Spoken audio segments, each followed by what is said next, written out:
the brand new Pixel 2 XL. Coincidentally enough, we're shooting this on a Google Pixel.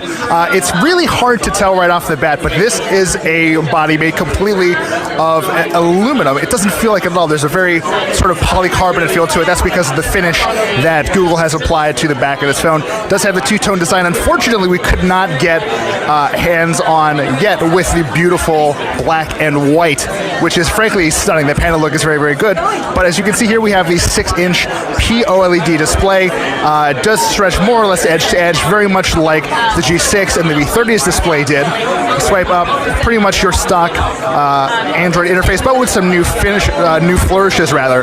The Google search bar is down at the bottom. You have your running list of calendar events and notifications appearing at the top of the screen, which is new for the Pixel launcher, but very, very cool.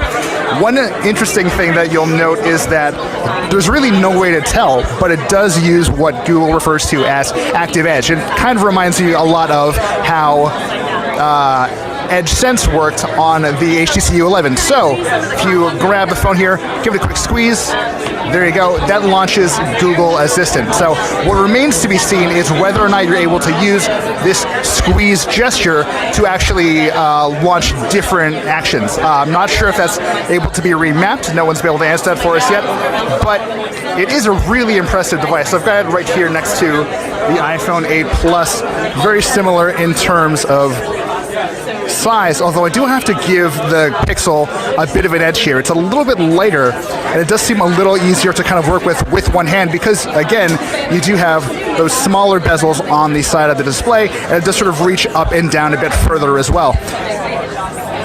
In terms of specs, we are looking at a Qualcomm Snapdragon 835, not the 836, which was rumored prior to launch. That hasn't made a huge difference, though. That is a flagship class processor, and it does run really, really fast. This screen is, as I mentioned, a 6-inch POLED panel, but what's kind of interesting about it is the colors look a little strange. So if we jump into photos, the saturation is a little different. It's not quite what I expected. It's probably coming through a little better on your end than it is on mine, but I'm seeing a lot of sort of, not necessarily dinginess, but it does sort of come off a little on the drab side, which is interesting. That said, some of the photos here taken with the 12 megapixel camera on the back, that is a camera obviously augmented by Google's really fascinating machine learning technology. So in addition to offering really, really good photo quality right off the bat, it does work with Google's ML Tech to, and among other things, simulate a portrait mode that gives you depth of field effects and sort of bokeh in the background, even when you only have that single 12 megapixel camera on the back. Getting questions, Nelson says, can you activate Google Assistant with the screen off? You should be able to. Let's give it a quick try here. Lock that, squeeze, and there you go. So you are able to activate Google Assistant with a squeeze. I'm sure the OK Google or the Hey Google, both of those work. That should work as well here. But yeah, it's a remarkably comfortable little device.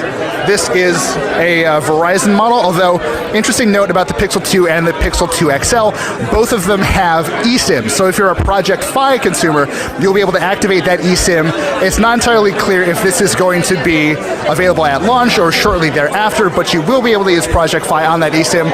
It's the first major smartphone out there to embrace the eSIM technology. We've seen a lot of companies sort of approach it. Apple has done that with the Apple Watch Series 3. But this is a big